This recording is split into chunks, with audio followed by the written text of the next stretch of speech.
दोस्तों स्वागत है आपका डीके सिंह ऑनलाइन क्लासेस में। आज हम लोग जो है यूपी पीसीएस बीओ के अंतर्गत यूपी पीसीएस द्वारा आयोजित होने वाले सभी प्रकार के परीक्षाओं के क्वेश्चन देखेंगे। लगभग 133 पेपर इसमें दिए गए हैं।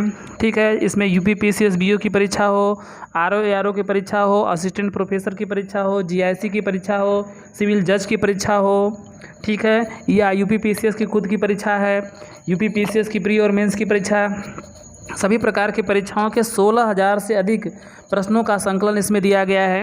ठीक है, इसमें मैंने जो है इंडियन कॉन्स्टिट्यूशन भारत के संविधान में लेसन 3 तक पढ़ा दिया है। अब हम लोग जो है लेसन 4 देखते हैं। लेसन 4 हम लोग का जो है राष्ट्रीय प्रतीक है। ठीक है, तो राष्ट्रीय प्रतीक में जो है यहाँ पर सिर्फ एक ही क्वेश्चन है, लेकिन हम लोग जो है राष्ट्रीय प्रतीक को अच्छी तरह से देख लेते हैं। ठीक है, ताकि जो है राष्ट्रीय प्रतीक से आने वाले संभावित क्वेश्चन के लिए हम लोग क्या करें, तैयार रहें। ठीक है, चलिए देखते हैं। और यह जो है एक दमदार वीडियो होगा जिसमें कि राष्ट्रीय प्रतीक के विषय में एक एक पॉइंट को बताया जाएगा। ठीक है ना, ऐसा पॉइंट बहुत कम जगह आपको मिलेगा। चलिए अब जो है हम लोग शुरू करते हैं। सबसे पहले पॉइंट की शुरुआत करते हैं। सबसे पहले बात करते हैं कि भारत का राष्ट्रीय ध्वज। ठीक है, तो भारत का जो राष्ट्रीय ध्वज है वो क्या है, तिरंगा झंडा है। और राष्ट्रीय ध्वज के लंबाई और चौड़ाई में कितना अनुपात होता है, तो लंबाई और चौड़ाई में 3:2 का अनुपात होता है। ठीक है, तिरंगा झंडा में कितने रंगों की पट्टियाँ लगी होती हैं, तो इसमें जो है 3 रंगों की पट्टियाँ लगी होती हैं। केसरिया रंग, ठीक है, 3 रंग होते हैं। कौन कौन से देख लीजिए। केसरिया रंग होता है, सफ़ेद रंग होता है, ठीक है, और हरा रंग होता है। सबसे पहले बात करते हैं कि केसरिया बल भरने वाला, और सफ़ेद रंग है सच्चाई, और हरा रंग है हरियाली धरती की अंगड़ाई। ये गाना आप लोग सुने होंगे। इस माध्यम से देखेंगे कि जो केसरिया रंग होता है वह साहस और बल का प्रतीक होता है। ठीक है, केसरिया रंग क्या होता है, साहस और बल का प्रतीक होता है। सफ़ेद रंग या इसको श्वेत रंग बोलते हैं, तो सफ़ेद रंग जो है शांति और सच्चाई का प्रतीक होता है। ठीक है, अब हम लोग जो है बात करते हैं हरा रंग। तो हरा रंग क्या होता है, यह जो है हरियाली और समृद्धि का प्रतीक होता है। ठीक है, चलिए अब हम लोग जो है बात करते हैं राष्ट्रीय ध्वज। ठीक है, तो राष्ट्रीय ध्वज के विषय में बात करते हैं। तो हमारा जो है झंडा क्या है, राष्ट्रीय ध्वज। राष्ट्रीय ध्वज का नाम क्या है, तिरंगा झंडा है। तो जो राष्ट्रीय ध्वज में कुल कितने रंग होते हैं, तो राष्ट्रीय ध्वज में 3+1। ठीक है, तो 3 जो पट्टियों में रंग लगे होते हैं, है ना। सफ़ेद सबसे पहले क्या होता है, केसरिया, सफ़ेद और हरा, और उसके बाद नीला। चक्र का रंग कैसा होता है, नीला होता है। और राष्ट्रीय ध्वज में कितने चक्र, 1 चक्र। कितने चक्र, 1 चक्र। चक्र में तिल्लियों की संख्या कितनी होती है, 24 होती है। चक्र का रंग कैसा होता है, नीला होता है। चलिए अब हम लोग देखते हैं कि राष्ट्रीय ध्वज का जो चक्र है, यह चक्र जो है अशोक चक्र है। यह अशोक चक्र कहाँ से लिया गया है, तो सारनाथ के अशोक स्तंभ से लिया गया है। कहाँ से लिया गया है, सारनाथ के अशोक स्तंभ से लिया गया है। ठीक है, जो कि वाराणसी में पड़ता है। चलिए अब हम लोग जो है बात करते हैं क्वेश्चन, अगला क्वेश्चन देखते हैं 5वां नंबर। ठीक है, भारत का राष्ट्रीय स्तंभ, ठीक है, या राष्ट्रीय राज चिन्ह जो है क्या है, अशोक स्तंभ है या अशोक चक्र है। ठीक है, यह भी यही जो है सारनाथ के वाराणसी से लिया गया है। अब इसमें देखेंगे कि जो अशोक स्तंभ है इसको जो है भारत के संविधान द्वारा कब अपनाया गया, तो जो है जो भारत का जो है राष्ट्रीय राज चिन्ह जो है अशोक स्तंभ है, इसको भारत के संविधान द्वारा 26 जनवरी सन 1950 ईस्वी को जो है भारत के सरकार द्वारा इसको क्या किया गया, स्वीकार किया गया। चलिए अब देखते हैं कि जो है चक्र किसका प्रतीक होता है, तो चक्र जो है न्याय का प्रतीक होता है। आगे देखते हैं भारतीय राष्ट्रीय ध्वज को किसने तैयार किया था। ठीक है, तो पिंगाली वेंकैया। प्रश्न बनता है कि भारतीय राष्ट्रीय ध्वज को किसने तैयार किया था, तो भारतीय राष्ट्रीय ध्वज को जो है पिंगाली वेंकैया ने तैयार किया था। आगे बात करते हैं संविधान सभा ने राष्ट्रीय ध्वज की वर्तमान स्वरूप को कब स्वीकार किया था, तो संविधान सभा ने राष्ट्रीय ध्वज के वर्तमान स्वरूप को 22 जुलाई सन 1947 ईस्वी को स्वीकार किया था। चलिए आगे देखते हैं भारत का राष्ट्रीय वाक्य क्या है, तो भारत का राष्ट्रीय वाक्य जो है सत्यमेव जयते है। ठीक है, जिसका अर्थ होता है सत्य की हमेशा विजय होती है। तो सत्यमेव जयते किस उपनिषद से लिया गया है, तो सत्यमेव जयते जो है मुंडको उपनिषद से लिया गया है। ठीक है, और कहाँ से लिया गया है? तो सारनाथ के अशोक स्तंभ से। चलिए आगे बात करते हैं। आगे बात करते हैं भारत के राष्ट्रीय गान के विषय में हम लोग जो है विस्तार से जो है देखेंगे। ठीक है, सबसे पहले बात करते हैं कि भारत का राष्ट्रीय गान क्या है। तो भारत का राष्ट्रीय गान जो है जन गण मन है। ठीक है, अब बात करते हैं कि भारत के राष्ट्रीय गान जो है, जो जन गण मन है, उसको जो है कितने समय में गाया जाता है? तो 52 सेकेंड में। ठीक है, आगे बात करते हैं कि भारत के राष्ट्रीय गान जन गण मन को विशेष परिस्थिति में कितने समय में गाया जाता है? 20 सेकेंड में। अब बात करते हैं कि संविधान सभा द्वारा राष्ट्रगान को कब अपनाया गया? तो संविधान सभा द्वारा भारत के राष्ट्रगान को 24 जनवरी सन 1950 ईस्वी को अपनाया गया। भारत के राष्ट्रगान जन गण मन के रचयिता कौन थे? तो भारत के राष्ट्रगान जन गण मन के रचयिता रविन्द्रनाथ टैगोर थे। ठीक है, चलिए अब बात करते हैं कि भारत का राष्ट्रगान कहाँ से लिया गया है। तो भारत का राष्ट्रगान जन गण मन जो है गीतांजलि से लिया गया है। ठीक है, इसी गीतांजलि पुस्तक के कारण जो है सन 1913 ईस्वी को रविन्द्रनाथ टैगोर को इस गीतांजलि पुस्तक के लिए जो है नोबेल पुरस्कार दिया गया। ठीक है, अब आगे बात करते हैं और क्वेश्चन इस पर देखते हैं कि कांग्रेस के किस अधिवेशन में राष्ट्रगान जन गण मन को गाया गया? तो कांग्रेस के 27वें कांग्रेस अधिवेशन। ठीक है, 27वां कांग्रेस अधिवेशन जो कलकत्ता अधिवेशन जो हुआ था 27 दिसंबर 1911 ईस्वी को, इस अधिवेशन में जो है पहली बार जो है राष्ट्रगान जो है जनगण मन को गाया गया था। प्रश्न बनता है कि पहली बार राष्ट्रगान जनगण मन जो है कांग्रेस के किस अधिवेशन में गाया गया? ठीक है, तो पहली बार जो है भारत का राष्ट्रगान जो है जनगण मन जो है 27 दिसंबर सन 1911 ईस्वी को कलकत्ता अधिवेशन। ठीक है, कौन सा अधिवेशन था? अधिवेशन नंबर 27वां। ठीक है, कलकत्ता अधिवेशन में गाया गया था। अब बात करते हैं कि जब भारत का राष्ट्रीय गान जो है कलकत्ता अधिवेशन में गाया गया था, उस समय जो है कांग्रेस के अध्यक्ष कौन थे? तो कलकत्ता अधिवेशन में कांग्रेस के अध्यक्ष जो है बिशन नारायण दत्त थे। ठीक है, चलिए अब हम लोग जो है राष्ट्रगान के विषय में विस्तार से देख लिया। ठीक है, राष्ट्रगान पर आने वाले संभावित सभी प्रश्न देख लिए। अब हम लोग बात करते हैं राष्ट्रीय गीत का बात करते हैं। तो भारत का राष्ट्रीय गीत क्या है? तो भारत का राष्ट्रीय गीत जो है वंदे मातरम है। ठीक है, और वंदे मातरम का अर्थ होता है माता की वंदना करना। ठीक है, अब हम लोग बात करते हैं कि जो भारत का राष्ट्रीय गीत वंदे मातरम है, वंदे मातरम को गाने में कितना समय लगता है? तो भारत के राष्ट्रीय गीत वंदे मातरम को गाने में 65 सेकेंड यानी 1 मिनट 5 सेकेंड का समय लगता है। चलिए अब हम लोग बात करते हैं रचयिता की बात करते हैं। तो भारत के राष्ट्रीय गीत वंदे मातरम के रचयिता का नाम क्या है? बंकिम चंद्र चटर्जी। भारत के राष्ट्रीय गीत जो है वंदे मातरम के रचयिता कौन थे? बंकिम चंद्र चटर्जी। ठीक है, अब बात करते हैं कि भारत का जो राष्ट्रीय गीत है वंदे मातरम, यह जो है किस उपन्यास से लिया गया है? तो यह जो है आनंद मठ उपन्यास से लिया गया है। ठीक है, आगे बात करते हैं संविधान सभा द्वारा राष्ट्रगीत को कब अंगीकृत किया गया? ठीक है, तो संविधान सभा द्वारा राष्ट्रगीत वंदे मातरम को 24 जनवरी सन 1950 ईस्वी को अंगीकृत किया गया। अब हम लोग बात करते हैं वंदे मातरम को पहली बार कांग्रेस के किस अधिवेशन में गाया गया? तो वंदे मातरम को कांग्रेस के 12वें कलकत्ता अधिवेशन सन 1896 ईस्वी में गाया गया। ठीक है, तो उस अधिवेशन की अध्यक्षता किसने किया था? तो उस अधिवेशन की अध्यक्षता जो है रहीमतुल्ला सयानी ने किया था।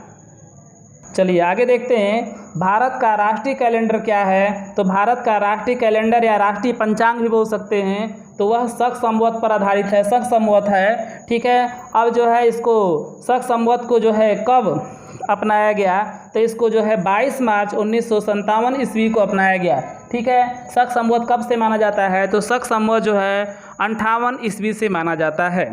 ठीक है, आगे देखते हैं हिंदी माह का पहला महीना कौन सा होता है? तो हिंदी माह का पहला महीना चैत्र होता है। आगे बात करते हैं हिंदी माह का अंतिम महीना कौन सा होता है? तो हिंदी माह का अंतिम महीना जो है फाल्गुन या फागुन होता है।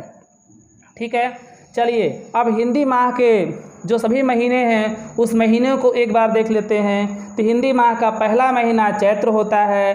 चैत्र के बाद वैशाख होता है, वैशाख के बाद ज्येष्ठ होता है, ज्येष्ठ के बाद आषाढ़ होता है, आषाढ़ के बाद सावन या श्रावण होता है, इसके बाद भादो या भाद्रपद होता है, इसके बाद आश्विन या इसको कुआर भी बोलते हैं, इसके बाद कार्तिक होता है, इसके बाद अगहन होता है, इसके बाद पौष या पूष होता है, इसके बाद जो है माघ होता है, ठीक है, और लास्ट में क्या होता है, फाल्गुन यानी फागुन होता है। चलिए अब हम लोग आगे देखते हैं कि शक संवत को किस कैलेंडर के साथ अपनाया गया। तो शक संवत को ग्रेगोरियन कैलेंडर के साथ अपनाया गया, ठीक है। अब बात करते हैं चैत्र माह की शुरुआत कब होती है। तो सामान्यतः जो है 22 मार्च को चैत या चैत्र माह की शुरुआत होती है, जबकि लीप ईयर में 21 मार्च को जो है चैत्र माह की शुरुआत होती है। चलिए आगे देखते हैं। अगला क्वेश्चन है भारत का राष्ट्रीय पुष्प या फूल क्या है। तो भारत का राष्ट्रीय पुष्प या फूल जो है कमल होता है, ठीक है। इसका कमल का जो है वनस्पति नाम या वैज्ञानिक नाम होता है नेलम्बो न्यूसीफेरा, ठीक है। क्या होता है, नेलम्बो न्यूसीफेरा। चलिए अब हम लोग आगे बात करते हैं कि भारत का राष्ट्रीय फल क्या होता है। तो भारत का राष्ट्रीय फल आम होता है, ठीक है। आम का वनस्पति नाम होता है मैंजीफेरा इंडिका या इसको बोलते हैं मैंगीफेरा इंडिका। चलिए आगे देखते हैं। आगे है कि भारत का राष्ट्रीय वृक्ष या पेड़ क्या होता है। तो भारत का राष्ट्रीय वृक्ष या पेड़ जो है बरगद होता है, जिसको वट भी बोलते हैं, ठीक है। इसका वनस्पति नाम है बरगद का वनस्पति नाम है फिकस बेगालेसिंस, ठीक है। चलिए आगे चलते हैं। अब हम लोग बात करते हैं कि भारत का राष्ट्रीय पशु क्या होता है। तो भारत का राष्ट्रीय पशु जो है बाघ होता है, और बाघ का जो वैज्ञानिक नाम होता है उसको बोलते हैं पैंथेरा टाइग्रिस, ठीक है। चलिए आगे चलते हैं। अब जो है 22वां क्वेश्चन की बात करते हैं। तो 22वां क्वेश्चन दिया है भारत का राष्ट्रीय जलीय जीव क्या होता है। तो भारत का राष्ट्रीय जलीय जीव जो है गंगा का डॉल्फिन होता है, ठीक है। और इसका जो वैज्ञानिक नाम है प्लेटानिस्टा, ठीक है, गैंगेरिका होता है। चलिए आगे बात करते हैं। क्वेश्चन नंबर जो है 23 की बात करते हैं। क्वेश्चन नंबर 23 है भारत का राष्ट्रीय पक्षी। तो भारत का जो राष्ट्रीय पक्षी होता है वो क्या होता है, मोर होता है। और जो मोर होता है, मोर का वैज्ञानिक नाम होता है पाओ क्रिस्टेसस, ठीक है। चलिए अगले क्वेश्चन की बात करते हैं। अगला क्वेश्चन है भारत की राष्ट्रीय नदी कौन सी है। तो भारत की राष्ट्रीय नदी जो है गंगा नदी है।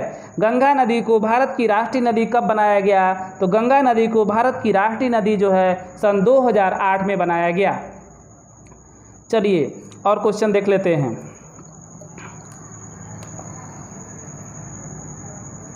अब जो है बात करते हैं कि भारत का राष्ट्रीय दिवस या राष्ट्रीय त्यौहार कौन कौन से हैं। तो भारत के राष्ट्रीय त्यौहार और राष्ट्रीय दिवस जो है 3 हैं। स्वाधीनता दिवस या स्वतंत्रता दिवस जो कि 15 अगस्त को मनाया जाता है, गणतंत्रता दिवस जो कि 26 जनवरी को मनाया जाता है, और गांधी जयंती जो कि 2 अक्टूबर को मनाया जाता है।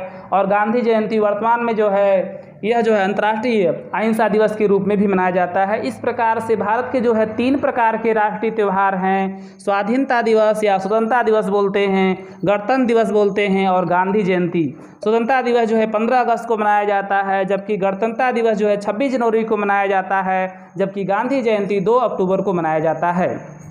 चलिए आगे बात करते हैं।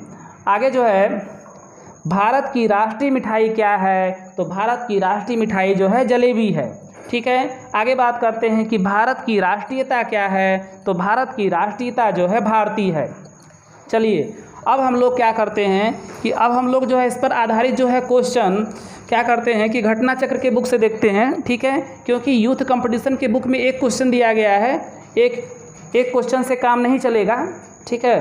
एक क्वेश्चन क्या है, एक क्वेश्चन ये दिया गया है कि संविधान सभा ने राष्ट्रीय गीत को कब अपनाया, ठीक है। तो यह अपनाया था 24 जनवरी 1950 ईस्वी को, ठीक है। अब जो है घटना चक्र के बुक से क्वेश्चन जो है जल्दी जल्दी हम लोग देखते हैं। चलिए इसमें पहला क्वेश्चन दिया है किस वर्ष में जनगण मन को भारत के राष्ट्रगान के रूप में अपनाया गया, ठीक है। तो जनगण मन को भारत का राष्ट्रगान के रूप में कब अपनाया गया। तो यह सन 1950 ईस्वी को। ऑप्शन नंबर सी सही होगा। ठीक है, चलिए इसका मैंने व्याख्या कर दिया। यहाँ पर आप लोग बस क्वेश्चन देखते रहिए फटाफट। अब बात करते हैं क्वेश्चन नंबर 2 की। क्वेश्चन नंबर 2 दिया है संपूर्ण राष्ट्रगान का आवादन गायन काल कितना समय है, तो ये है 52 सेकेंड। इसका जो ऑप्शन नंबर सी सही होगा। ठीक है, चलिए अब आप लोग जो है क्वेश्चन नंबर जो है अब बात करते हैं 3 का। भारत शासन द्वारा राजकीय चिन्ह, ठीक है, कब से अंकित किया गया। सबसे पहले आप लोग चारों ऑप्शन रीड कीजिए। ठीक है, इसका जो सही उत्तर होगा वो हो जाएगा 26 जनवरी सन 1950 ईस्वी को। ठीक है, डी नंबर।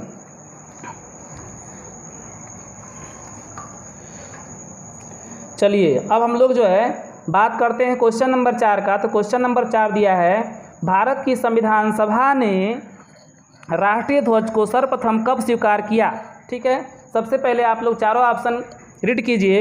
इसका जो सही उत्तर होगा वो हो जाएगा ऑप्शन नंबर ए। ठीक है, अर्थात जो है 22 जुलाई 1947 ईस्वी को भारत की संविधान सभा ने क्या किया, राष्ट्रीय ध्वज को जो है स्वीकार किया।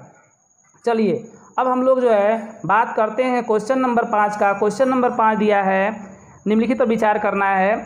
पहला है भारत की संविधान सभा ने राष्ट्रीय ध्वज का प्रारूप 22 जुलाई 1947 को अपनाया। बात जो है पहला बात क्या है, सही है। दूसरा बात, राष्ट्रीय ध्वज के बीच चक्र में 21 तिलियाँ होती हैं, नहीं गलत है। तिलियाँ कितनी होती हैं, 24 होती हैं। राष्ट्रीय ध्वज की चौड़ाई और लंबाई का अनुपात 3:4 नहीं, 3:2 होता है। दूसरा तीसरा दोनों गलत है। इसमें से कौन सही है, तो सही क्या है, सिर्फ एक, केवल एक सही है। चलिए ऑप्शन नंबर बी सही हो जाएगा। ठीक है, चलिए आगे देखते हैं। भारत का राष्ट्रीय पशु क्या है, सभी लोग जानते हैं। चारों ऑप्शन में से देख लीजिए कौन होगा। तो राष्ट्रीय पशु जो है बाघ हो जाएगा, ऑप्शन नंबर सी। ठीक है, ऑप्शन नंबर सी सही होगा। चलिए अब आगे बात करते हैं भारत का राष्ट्रीय पुष्प क्या है। चारों ऑप्शन आप लोग रीड कीजिए। तो भारत का जो राष्ट्रीय पुष्प होगा वो क्या हो जाएगा, कमल। ठीक है, बी नंबर। चलिए अब जो आगे देखते हैं क्वेश्चन नंबर 8 की बात करते हैं। क्वेश्चन नंबर 8 दिया है भारत का राष्ट्रीय पक्षी। ठीक है, तो भारत का राष्ट्रीय पक्षी क्या है, चारों ऑप्शन रीड कीजिए। इसका जो सही उत्तर होगा वो हो जाएगा ऑप्शन नंबर सी, मोर। ठीक है, आगे चलते हैं। चलिए अब हम लोग जो है क्वेश्चन नंबर 9 की बात करते हैं। भारत का राष्ट्रीय पक्षी मोर, ये तो दिया है पहले ही, ए हो जाएगा। चलिए आगे बढ़ते हैं। क्वेश्चन नंबर 10 की बात करते हैं। क्वेश्चन नंबर 10 दिया है भारतीय राष्ट्रीय ध्वज में चक्र किसका प्रतीक होता है। ठीक है, चारों ऑप्शन आप लोग रीड कीजिए। इसका जो सही उत्तर होगा वो हो जाएगा ऑप्शन नंबर बी, न्याय का। ठीक है, अर्थात जो है भारतीय राष्ट्रीय ध्वज में चक्र जो है न्याय का प्रतीक होता है। ठीक है, कहता है और चक्र आगे कदम बढ़ाए। ठीक है, चक्र जो है हमेशा प्रगति के मार्ग पर आगे कदम बढ़ाने की बात करता है। चलिए अब हम लोग जो है बात करते हैं क्वेश्चन नंबर 11 की। क्वेश्चन नंबर 11 दिया है भारत के राष्ट्रीय ध्वज में आरों की कुल संख्या कितनी। देखो तो यहाँ पर आरों की संख्या कितनी होगी, चारों ऑप्शन रीड कीजिए। ठीक है, देखो यहाँ पर आरो शब्द दे दिया गया है ना। आरो मतलब तिल्लियों की संख्या। ठीक है, तो कितनी होती है, 24 होती है। ऑप्शन नंबर बी सही होगा। ठीक है, आज के लिए बस इतना ही। इस चैनल को जो है सब्सक्राइब कीजिए, लाइक कीजिए, शेयर कीजिए, कमेंट बॉक्स में आकर के कमेंट कीजिए। थैंक्स।